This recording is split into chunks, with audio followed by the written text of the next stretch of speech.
안녕하세요. DJ 선아입니다. 오늘의 사연 시작해 보겠습니다. 안녕하세요. 혹시 이 말 들어보신 적 있나요?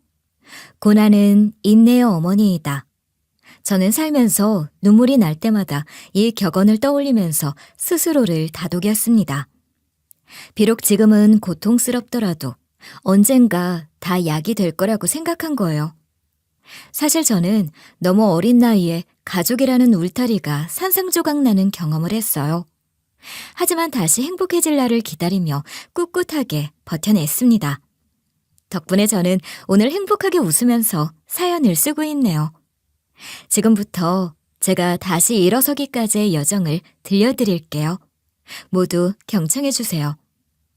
저는 30대 중반으로 엄마에 대한 애정이 각별한 여자입니다. 당연히 자식이라면 누구나 부모에 대한 애정이 충만하겠지만 저는 남다를 수밖에 없다고 생각해요.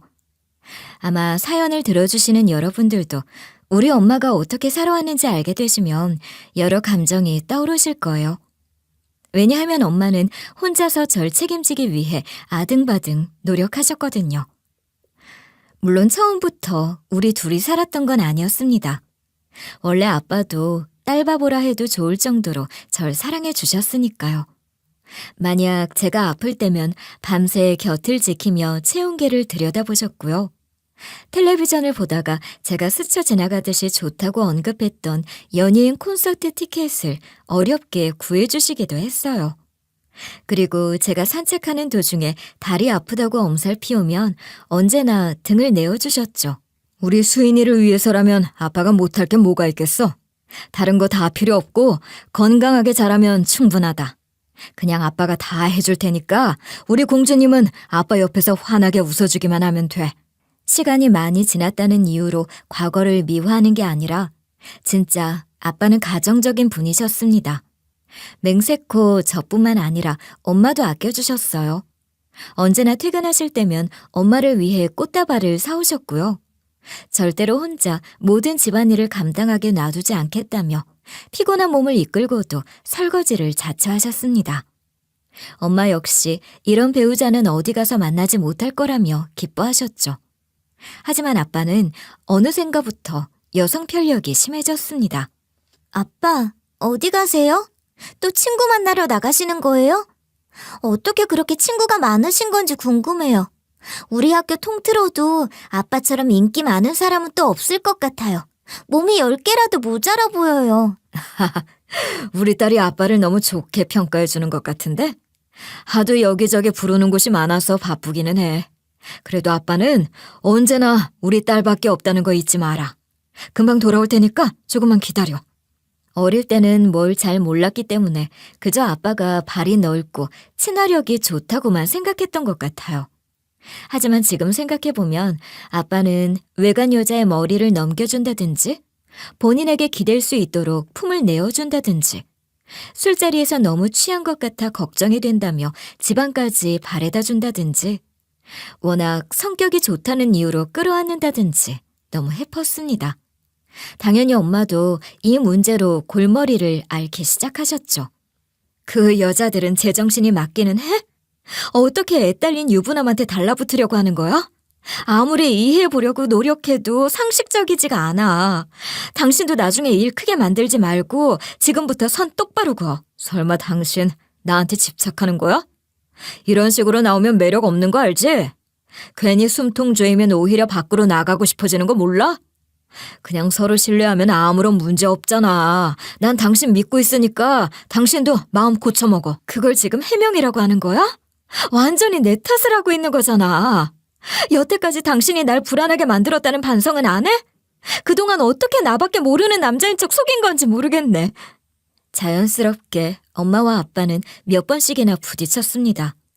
그나마 아빠가 여자들과의 만남을 일회성으로 즐기기만 할 뿐 진지하게 연인으로 두고 있지는 않아서 엄마가 인내하셨던 것 같아요. 하지만 아빠는 이런 엄마의 태도가 본인을 이해해주는 거라 여기셨나 봐요. 글쎄, 상간녀 하나랑 지속적으로 만남을 이어가신 거죠. 만약 들키지 않았다면 저랑 엄마 둘 다 눈치채지 못하고 있었기 때문에 그대로 넘어갔을지도 몰라요. 하지만 상간녀가 우리 집으로 노골적으로 찾아오는 바람에 다 까발려지고 말았습니다. 심지어 상간녀는 제 마음을 사로잡기 위해 군것질거리를 사다 주더라고요. 이거 맛있지? 일부러 내가 다 한 번씩 먹어보고 특별히 엄선해서 골라온 거야. 앞으로도 네가 원하면 내가 사다 줄 수 있어. 이렇게 네 입맛 다 챙겨주고 더 젊고 예쁜 새엄마가 필요하지 않아? 아빠한테 한번 말해봐. 누구신데 귀찮게 하세요? 어디가 더 젊고 예쁘다는 건지 모르겠는데요? 혹시 거울도 안 보고 사시는 거예요? 완전 마귀 할멈같이 생겨서 꿈에 나올까봐 무서워요. 이런 거 다 필요 없으니까 괜히 찾아오지 마세요. 뭐? 너 지금 말 다 했어? 분명 나중에 후회하게 될 거야. 네 아빠는 지금 나한테 푹 빠졌단 말이야. 그나마 내가 너 좀 예쁘게 봐주려고 했는데 이 정도로 예의 없는 꼬맹이인 줄은 몰랐네. 두고 보자. 당연히 저는 무조건 엄마 편이었기 때문에 상간녀에게 적대감을 강하게 드러냈습니다. 그리고 엄마 역시 이런 여자를 집 근처에 접근하게 만든 아빠 때문에 분노하셨어요. 누가 들으면 내가 일부러 수인이한테 다가가라고 시킨 줄 알겠네. 나도 이 얘기 듣고 깜짝 놀랐어. 괜히 이성 잃고 억지 부리지 마. 그냥 잠깐 사랑에 빠졌던 것뿐인데 약점이라도 잡은 줄 알아? 난 떳떳하다고. 진짜 끝까지 정 떨어지게 만드네. 굳이 당신이 시킨 게 아니더라도 평소에 만만해 보이도록 굴었으니까 집까지 찾아왔겠지. 얼마나 되먹지 않은 여자를 만났으면 어린애한테 다가와? 원래 끼리끼리 어울린다는 말 알지?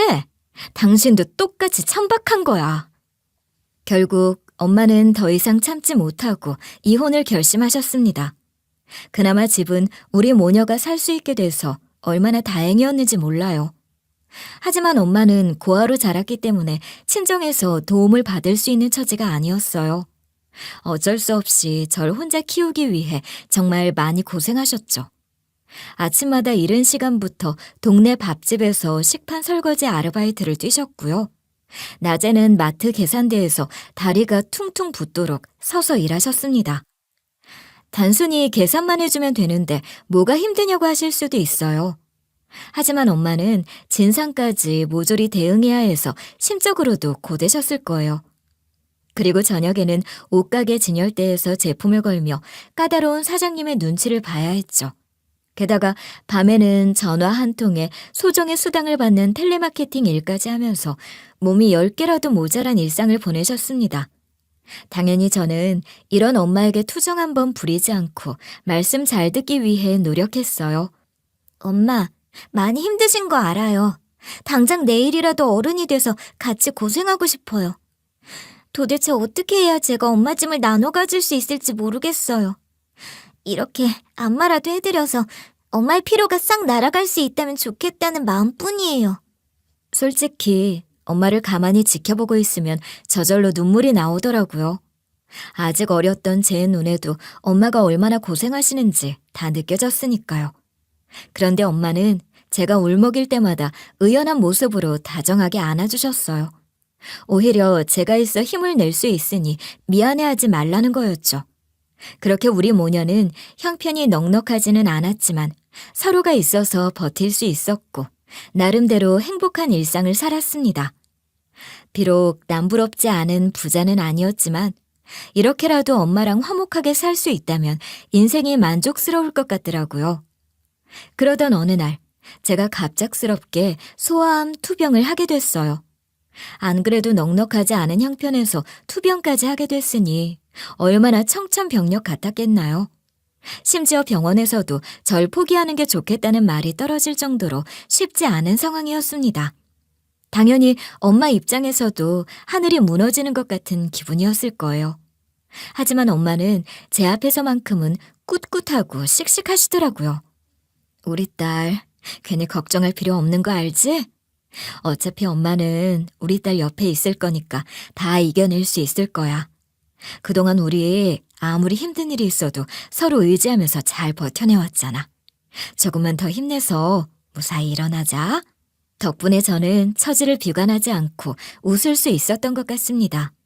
하지만 엄마도 이 당시에 젊은 나이였던 데다가 의지할 수 있는 곳이 없었기 때문에 마음고생 많으셨을 거예요. 사실 제가 자다가 문득 깨면 언제나 엄마가 눈물을 훔치고 계셨거든요. 이때 처음으로 자식이 저지를 수 있는 최고의 불효는 아픈 거라고 느꼈던 것 같아요. 결국 엄마는 고민 끝에 자존심을 접고 아빠에게 도움을 요청했습니다. 일단 저를 살려야 하니까 다른 건 다 고려하지 않으셨던 거예요. 그런데 아빠는 제가 본인의 핏줄임에도 불구하고 예상과 다른 태도를 보였어요.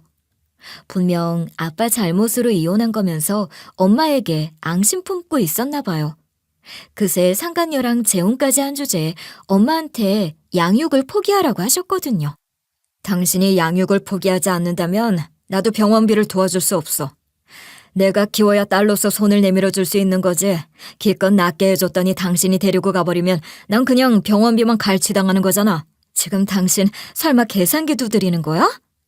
다른 애 낫게 해달라는 것도 아니고 당신 딸 낫게 해달라는 거잖아. 아무리 재혼했어도 수인이가 당신 딸이라는 게 사라져? 어떻게 그렇게 냉정하게 말해? 당신이야말로 진짜 수인이를 낫게 해주고 싶으면 깔끔하게 양육 포기해. 괜히 나만 나쁜 놈 만들지 말고. 어차피 병원비도 못 구하는 엄마 옆에서 사느니 내가 키우는 게 낫잖아. 억지 좀 그만 부려. 결국 엄마는 절 살려야 했기 때문에 선택권이 없는 거나 다름없었습니다. 그리고 저는 기적적으로 완치할 수 있었어요. 하지만 엄마와 생리별하고 아빠와 새엄마 품에서 자라게 됐죠. 그렇다고 엄마가 절 일부러 버린 게 아니라는 건 너무나 잘 알고 있었습니다. 그저 상황이 너무 야속해서 벌어진 비극이라고 생각했던 것 같아요. 그런데 애써 저를 엄마한테서 빼앗아 온 거라면 아빠와 새엄마도 정성스럽게 키워줘야 하는 거 아닌가요? 도대체 절 왜 데리고 온 건가 싶을 정도로 의문스러운 나날이 계속되었습니다. 특히 제가 배신감을 느낄 수밖에 없었던 건 아빠였어요. 애초에 새엄마는 제가 친딸이 아니니 이런 식으로 나올 거라 예상하고 있었으니까요. 하지만 아빠는 그저 엄마를 괴롭게 만들기 위해 절 데려온 것처럼 굴었습니다. 아예 새엄마한테 절 맡겨버리고 방치했거든요. 원래 아빠는 조부모님이 운영하는 식당에서 같이 일하고 있었기 때문에 저는 새엄마와 보내는 시간이 현저히 길 수밖에 없었어요.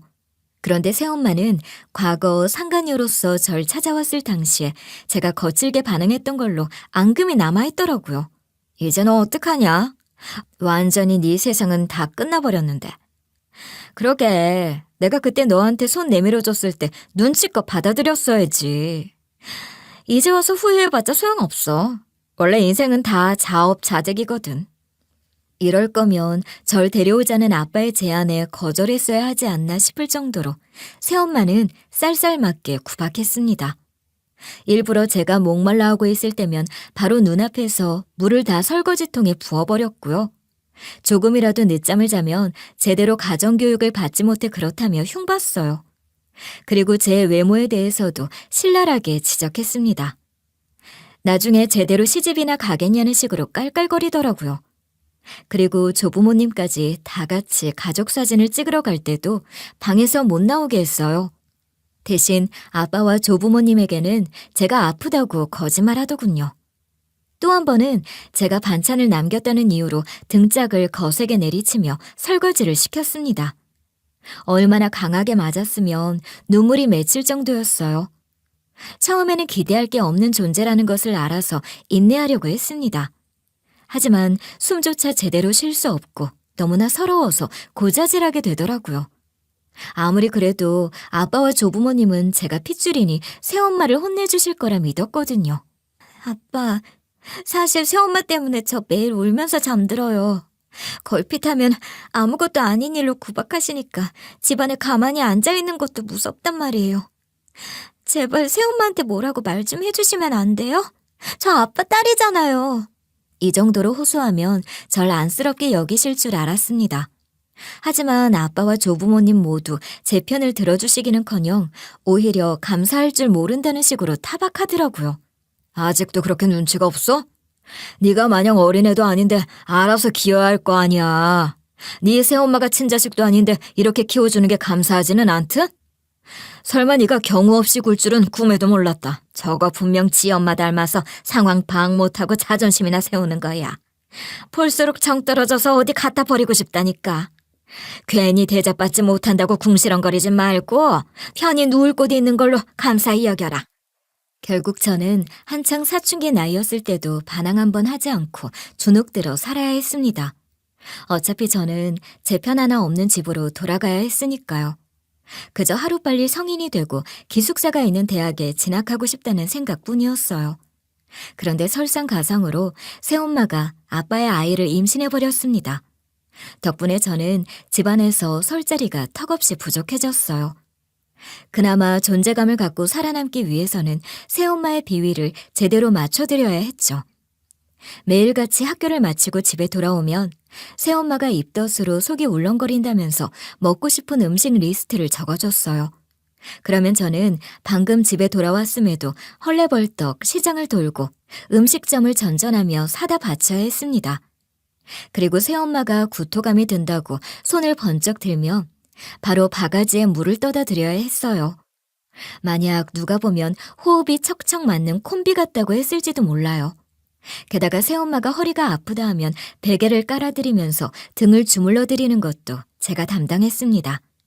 하지만 새엄마한테서 칭찬이 돌아온 적은 단 한 번도 없었어요.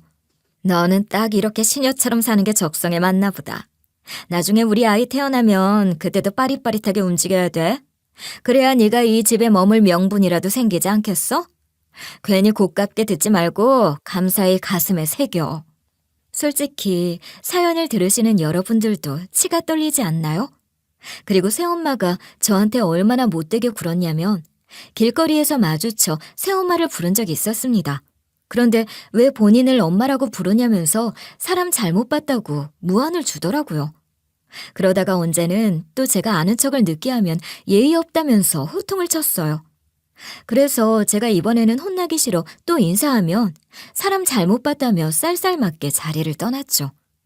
이런 적이 한 5번 정도 되면서 거의 똥개 훈련 당하는 것 같았습니다. 결국 저는 이 의문을 참지 못해 새엄마에게 직접 왜 길거리에서 가끔씩 모르는 척하는 거냐고 물어본 적도 있었어요.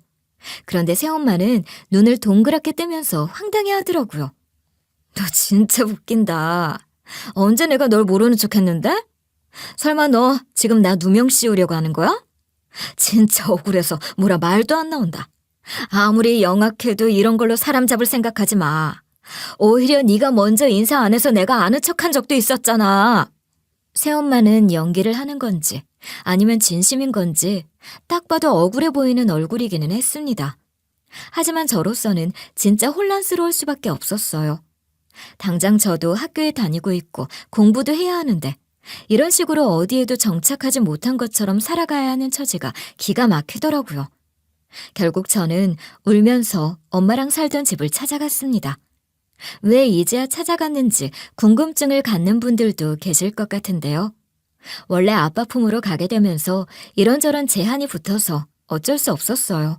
당신은 이왕 내가 수인이 데려가기로 한 거니까 괜히 찾아올 생각하지 마. 이제 수인이는 새로운 가정에 적응해야 하는데 당신 때문에 괜히 싱숭생숭해지면 안 돼. 다 애를 위한 결정이니까 내 말에 토달지 말고. 무슨 말인지 알겠으니까 수인이 잘 부탁해. 우리 딸, 이제 부족한 것 없이 편안하게 지낼 수 있어서 다행이다. 비록 만나지 못하더라도 엄마는 수인이 행복하길 바랄게. 너도 엄마는 있고 걱정 없이 살아. 저 역시 엄마도 아빠처럼 재혼하실지 모르는데 괜히 짐이 되고 싶지는 않아서 그리움을 억누르며 살아왔던 겁니다. 그런데 너무 마음 둘 곳 없으니 어리광 피우듯이 집을 찾게 되더라고요. 여전히 엄마는 누구 하나 만나지 않고 혼자 살고 계셨어요. 그리고 제가 서럽게 울고 있으니 같이 눈물을 흘리셨죠. 엄마, 제발 다시 같이 살면 안 될까요? 다른 건 다 필요 없고 전 엄마만 있으면 돼요. 괜히 귀찮게 하지 않을 테니 저 좀 데려가 주세요. 아무리 생각해도 저는 엄마 없이 살 수 없을 것 같아요. 제발 잊으라는 말만 하지 마세요. 수인아, 엄마도 우리 딸 없이는 살아도 사는 게 아니야. 하지만 넌 아직 성장해야 하는 애잖아. 아무리 힘들어도 의식주 걱정은 안 해도 될 곳에서 사는 게 맞아. 괜히 보고 싶다는 이유로 널 데리고 있는 건 엄마 욕심일 거야.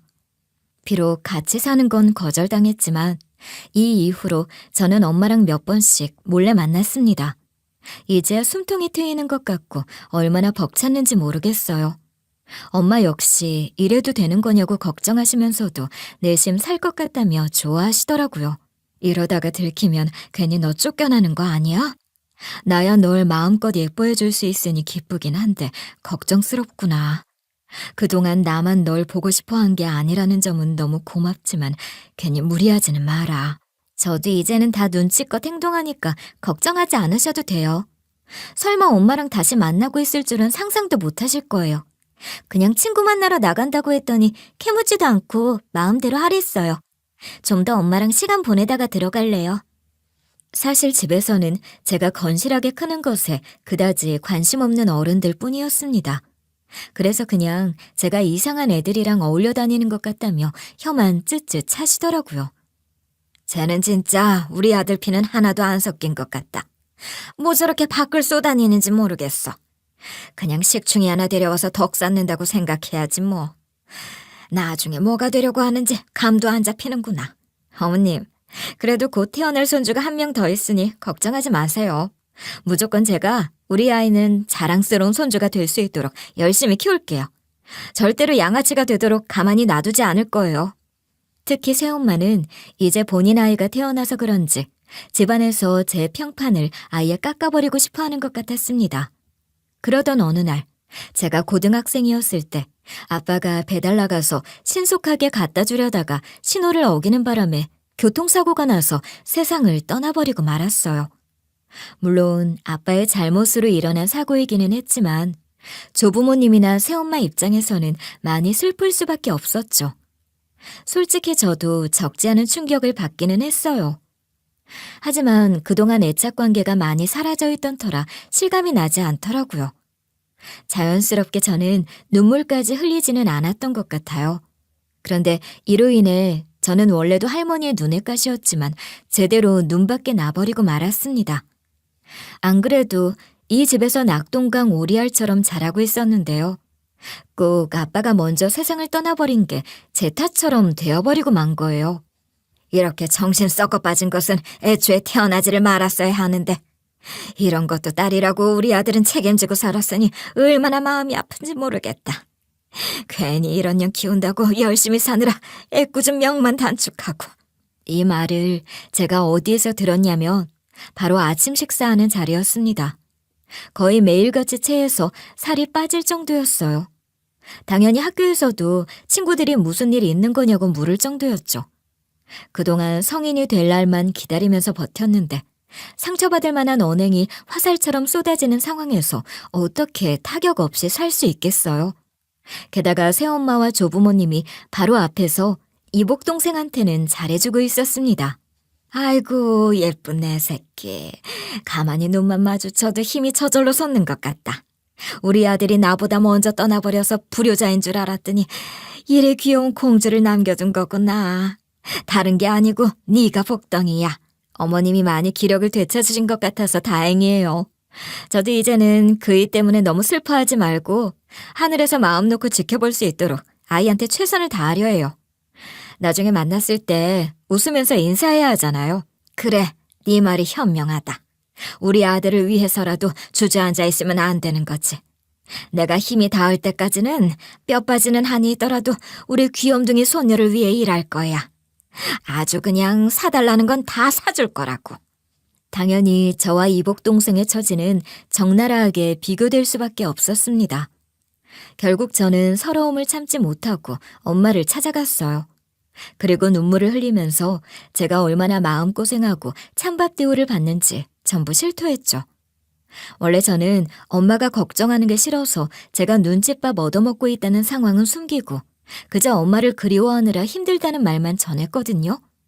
하지만 이제는 화병이 날 것 같아서 못 참겠더라고요. 이게 다 내가 부족해서 그래. 조금만 내가 능력이 있었더라면 네가 이렇게 힘들어하지는 않아도 될 텐데. 다 엄마 죄로 네가 고생하는구나. 정말 미안하다. 어떻게든 내가 너 혼자 고생하지 않도록 힘써볼게. 결국 엄마는 진심으로 마음 아파하시면서 능력 없는 본인을 탓하셨는데요. 고민 끝에 조부모님을 찾아가 같이 살게 해달라고 빌었습니다. 그냥 드리는 말 아니에요. 진심으로 시키는 거 다 할 자신 있어요. 그러니 제발 수인이랑 같이 머물 수 있게 해주세요. 다른 건 바라지도 않고 그냥 수인이 옆에서 숨만 쉴게요. 제발 부탁드려요. 그렇게 조부모님은 엄마랑 저랑 같이 머물 수 있게 해준다는 핑계로 식당에서 부려먹었습니다. 돈 한 푼 주지 않고 고된 노동을 종용하신 거예요. 괜히 제가 조금만 더 참으면 될 걸. 버티지 못하는 바람에 엄마를 가시밭길로 보낸 것 같아서 얼마나 후회했는지 모르겠어요.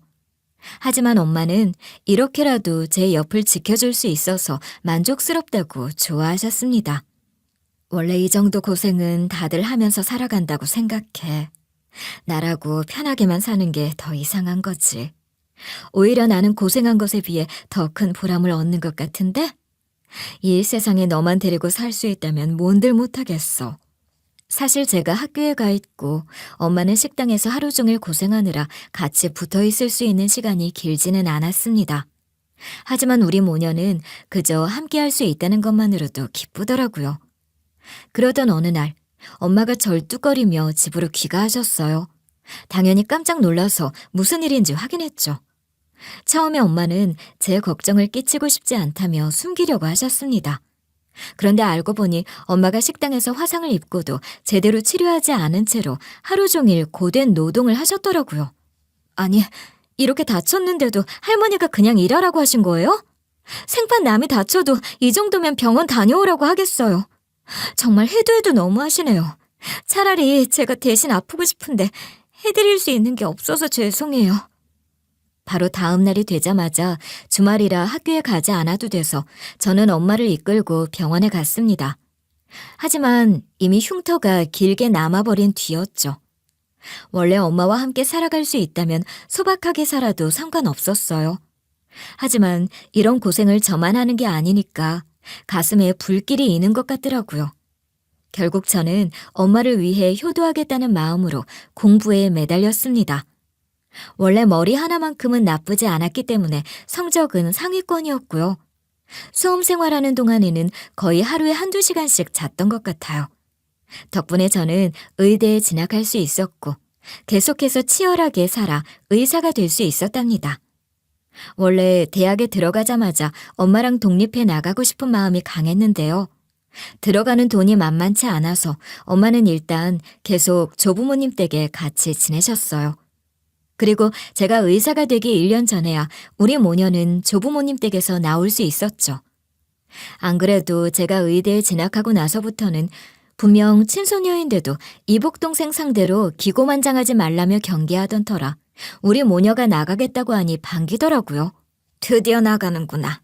괜히 너 좀 잘나고 출세했다고 우리 애기 기죽일 생각하지 마라. 가만히 있어도 너보다 훨씬 사랑스러운 애야. 그냥 너는 내 손이 아니라고 생각할 테니 각자 알아서 살아가자. 네, 그러시겠죠. 저도 이제는 이쪽 방향으로 고개조차 돌리고 싶지 않아요. 그렇게 예뻐하시는 애기랑 잘 먹고 잘 사셨으면 좋겠네요. 솔직히 이복 동생은 저보다 훨씬 어렸는데 그 어린애 데리고 무슨 기고만장하지 말라는 건지 황당했습니다. 그래도 우리 모녀 역시 조부모님과 새엄마에게 정 같은 건 붙이지 않고 있었기 때문에 서운하지 않았어요. 오히려 어둠 속에서 빠져나가는 기분이라 통쾌하기만 했죠. 그리고 고대하던 첫 출근 날이 찾아왔습니다. 나름대로 긴장되는 마음으로 병원장실에 인사를 드리러 갔어요. 그런데 무슨 악몽을 꾸나 싶을 정도로 병원장님이 새엄마랑 똑 닮아 있던 거예요. 하도 제가 소스라치게 놀라니 병원장님도 당황하시더라고요. 아니, 제가 뭐 잘못하기라도 했나요? 혹시 우리 어디서 만나기라도 한 적이 있어요? 어디 가서 이렇게까지 제 얼굴 보고 깜짝 놀라는 사람을 본 적 없어서 당황스럽네요. 혹시 어디 안 좋은 건 아니죠? 얼굴이 완전히 새하얗게 질렸는데. 당연히 병원장님 입장에서는 제가 왜 이렇게 과한 반응을 보이는지 궁금하셨을 겁니다. 그래서 저는 조심스럽게 신기할 정도로 새엄마와 닮았다고 말씀드렸어요. 그랬더니 병원장님의 얼굴이 눈에 띄게 굳어지더라고요. 이대로 첫 출근 날부터 밉상이 된 걸까봐 두려웠죠. 그리고 병원장님은 사진 혹시 볼 수 없겠냐며 제 어깨를 잡으시더군요. 그래서 저는 톡 프로필 사진을 보여드렸습니다. 그런데 병원장님의 반응이 딱 봐도 심상치 않았어요. 사실 저야말로 새엄마한테 인생을 걸고 억하심정 있는 여자잖아요. 그런데 눈앞에 병원장님도 저 못지않게 이를 갈고 있는 느낌이었습니다. 혹시 새엄마로서 잘해주던가요? 인연은 사람 같지도 않은 년이니까 항상 뒤통수 언제 맞을지 조심해야 해요. 처음 보는데 말을 상스럽게 해서 미안합니다. 그런데 인연은 이렇게밖에 설명할 수 없어요. 만약 새엄마가 눈앞에 있었다면 머리채를 잡았을지도 몰라요.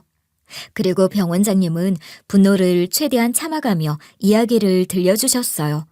알고 보니 새엄마랑 병원장님은 쌍둥이 자매였다고 합니다. 하지만 최초의 기억조차 고아원에서 시작됐다고 하더라고요.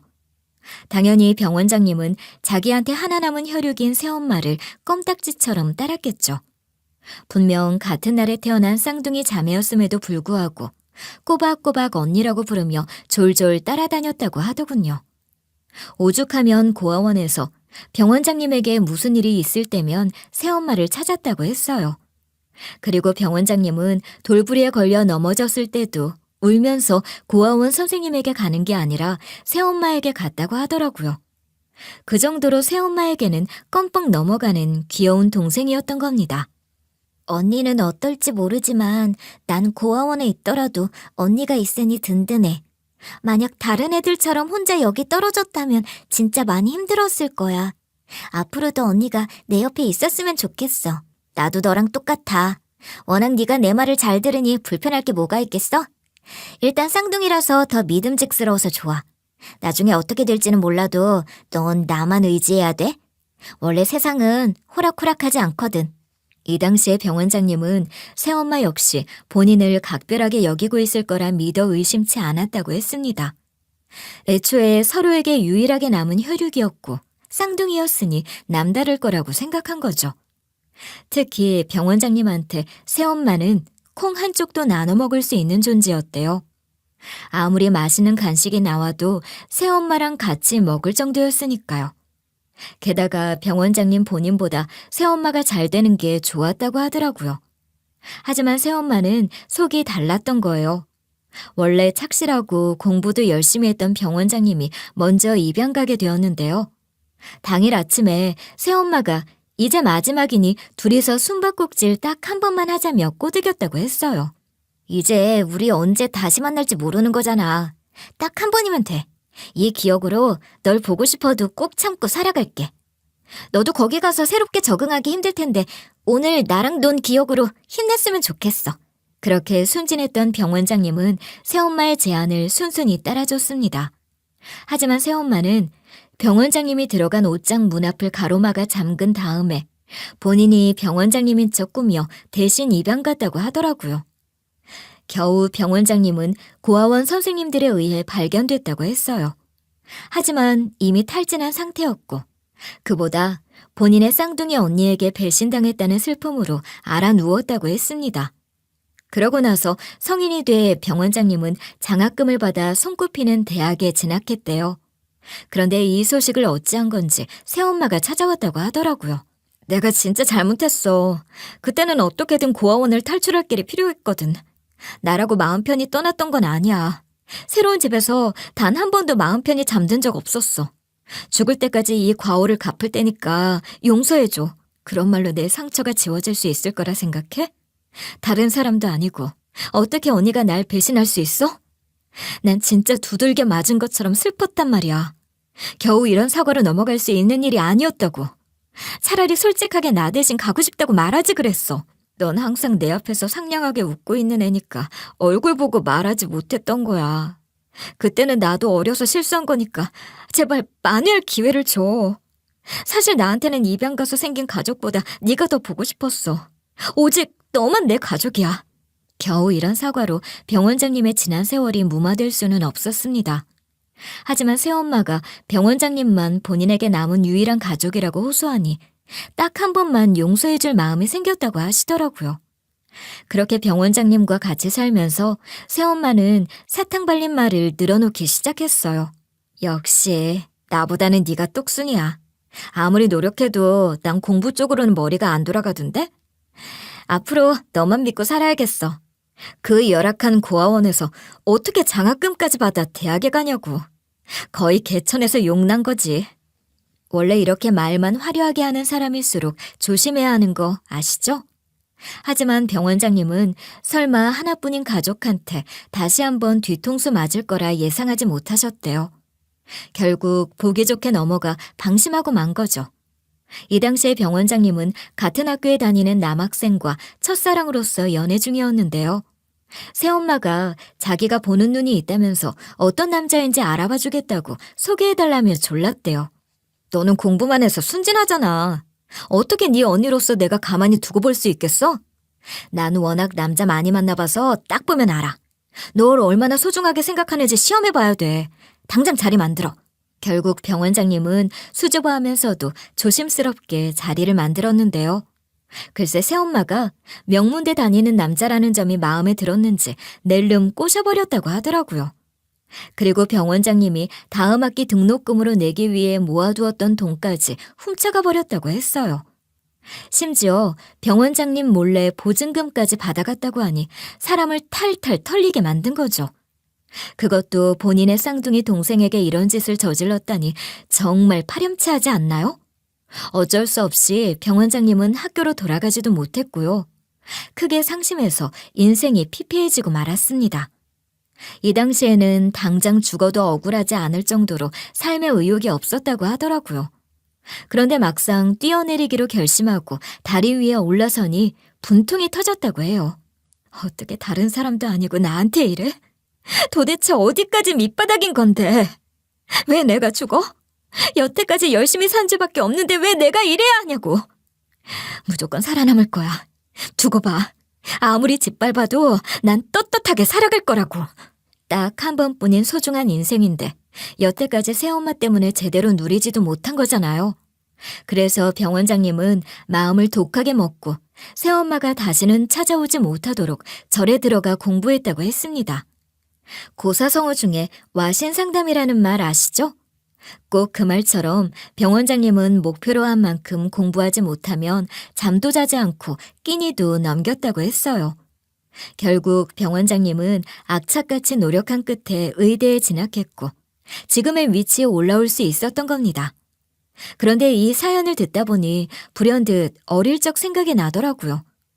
예전에 새엄마를 길거리에서 만나면 절 모른 척 할 때도 있고 아는 척 할 때도 있었다고 했잖아요. 혹시나 싶어서 병원장님에게 새엄마 주변을 배회하신 적 있냐고 여쭤봤어요. 그런데 병원장님도 깜짝 놀라면서 맞다고 하시더라고요. 도대체 이 쓰레기가 어떻게 사나 싶어서 몰래 보고 간 적이 한 대여섯 번 있었어요. 아무리 생각해도 괴가 천선할 인물은 아닌 것 같아서 찾아봤던 거예요. 혹시나 저랑 똑같은 얼굴로 헛짓거리하고 다닐까봐 걱정됐거든요. 그때마다 저랑 병원장님이 마주쳤던 거라고 퍼즐 조각이 맞춰지더라고요. 구면 아닌 구면이었던 셈이고 어찌 이런 우연이 있을 수 있는 건지 소름이 돋을 정도였습니다. 그래서 저 역시 새엄마로 인해 어떻게 인생이 꼬여 고통받았는지 다 밝혔어요. 그러자 병원장님은 뒷목을 잡으며 분노하시더라고요. 아니, 그때도 남의 집 가장 빼앗아 결혼한 거였다고요? 애 가졌길래 이제 좀 정신 차리나 싶어서 눈 감아줬더니 그래놓고 평생 사죄하며 살아도 모자랄 판에 애꿎은 남의 자식까지 피눈물 나게 했다는 거잖아요. 절대로 가만히 놔두면 안 되겠네요. 그렇게 병원장님은 주먹을 부들부들 떨면서 새엄마뿐만 아니라 조부모님까지 같이 처단해 주시기로 약속했습니다. 그동안 꿈에서만 바라던 일이 눈앞에 다가온 거예요. 우선 엄마는 조부모님 식당에서 무급으로 노동을 한 데다가 근로계약서도 쓰지 않고 4대 보험 가입도 안 했기 때문에 신고할 수 있었어요. 그리고 부당이득 반환 청구까지 진행하기로 했죠. 물론 엄마가 먼저 떠올린 아이디어는 아니었고요. 병원장님이 도움을 주신 거였습니다. 그 고생을 다 하셨는데 굳이 옛 인연 때문에 너그럽게 배려해 줄 필요 없어요. 완전히 피를 말려주자고요. 그냥 집에서 내보냈으니 다 끝난 일인 줄 알았을 텐데 언제든지 잘못한 게 돌아올 수 있다는 걸 알아야 돼요. 얼마나 우리 모녀가 든든하게 의지할 수 있었을지 그림이 그려지시나요? 그제야 조부모님은 발등에 불 떨어진 걸 알고 엄마를 회유하기 위해 온갖 말을 늘어놓았습니다. 원래 가족끼리 이 정도는 도울 수 있는 거 아니겠어? 한 번 며느리는 영원한 며느리잖아. 안 그래도 내 아들이 먼저 세상을 떠났는데 네가 곁을 지켜주고 며느리 노릇해줘서 얼마나 고마웠는지 모른다. 그래, 네 덕분에 우리 식당이 좀 더 번창할 수 있었던 것 같구나. 앞으로도 우리 얼굴 보면서 살면 되잖아. 괜히 서로 속 시끄러운 일 만들지 말고 잘 지내자. 만약 서운한 게 있었다고 해도 말로 풀면 되는 거야. 절대로 이런 말에 쉽게 넘어가 줄 생각 없었습니다. 진짜 우리 엄마를 마음 깊이 생각했더라면 가정을 파탄내버린 새엄마를 그 집에 놔두지 말았어야 한다고 생각해요. 지금까지도 저는 우리 엄마가 어떤 상처를 받고 이혼하셨는지 똑똑히 기억하거든요. 결국 우리 모녀는 옆에서 얼마나 간곡한 설득이 들어오든지 눈 하나 깜짝하지 않았습니다. 덕분에 조부모님은 벌금을 물어야 했어요. 물론 엄마가 일하셨던 대가도 치러야 했죠. 그러자 새엄마는 안 그래도 조부모님 댁에 얹혀 사는 입장이라 눈치가 보여 그랬는지 저한테 손가락질 하더라고요. 아무리 그래도 네가 무사히 자랄 수 있도록 신경 써주셨던 분들인데 이렇게 배은망덕하게 뒤통수 쳐도 되는 거야? 진짜 너는 키워준 값도 못하고 아나무인이다. 예전부터 검은 머리 짐승은 내보냈어야 하는데. 아직 새엄마 본인한테 직접적으로 위협이 다가온 건 아니라서 그런지 뻔뻔하게 큰소리 치더라고요. 애초에 이 모든 사태의 원인은 새엄마인데 알아서 몸살이는 게 아니라 눈치 없이 행동하는 게 기가 막혔어요. 그래서 저는 새엄마라도 살 길 찾아야 하지 않겠냐고 따로 불러냈습니다. 아직 아이도 열심히 키우셔야 하는데 괜히 할머니 할아버지 곁에 붙어있다가 낙동강 오리알 되면 어쩌시려고요. 지금이라도 제대로 된 동아줄 붙잡아야죠. 마지막 정이라 생각할 테니 따로 나오세요. 예상하기는 했지만 이 얍삽하고 의리 없는 여자는 쫄래쫄래 제가 부른 자리로 나왔습니다. 하지만 이 자리는 일부러 함정을 판 거였어요. 바로 병원장님과 대면할 수 있도록 만든 자리였거든요. 아니나 다를까. 새엄마는 병원장님의 얼굴을 확인하고 기겁하면서 다리에 힘을 풀려 주저앉더라고요. 이제 좀 상황 파악이 돼요? 그동안 얼마나 많은 사람들을 괴롭히고 산 거예요? 다시는 까불지 마세요. 이제 저랑 엄마 뒤에는 병원장님이 계시거든요. 그동안 아줌마가 뭔 짓 하며 살아왔는지도 다 알아요. 제가 웃음기 하나 없이 경고하니 새엄마는 흐느꼈습니다. 아무래도 본인 동생이 이렇게까지 성공했을 줄은 꿈에도 몰랐나 봐요. 연신 싹싹 빌면서도 핏줄 하나 엮여있는 걸로 회유하려는 듯이 병원장님에게 구걸하더라고요. 진심으로 잘못했어. 그래도 너 잘 사는 모습 보게 되니까 마음이 좋다. 아무리 그래도 너는 내 동생이잖아.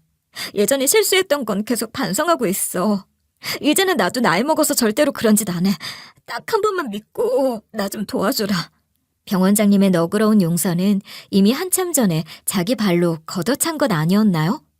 역시나 병원장님은 눈앞에 새엄마를 뿌리치며 무섭게 노려봤습니다. 내가 웬 니년 동생이야? 그러는 니년 딸은 자기가 불륜으로 시작된 존재라는 거 다 알고 있어? 자식 앞에서 비참하고 우스운 꼴 당하기 싫으면 얌전히 사는 게 좋을 텐데. 괜히 나대봤자 인생 더러워질 거야. 알겠어. 앞으로는 최대한 눈에 띄지 않고 얌전히 살 테니까 그것만은 피해줘.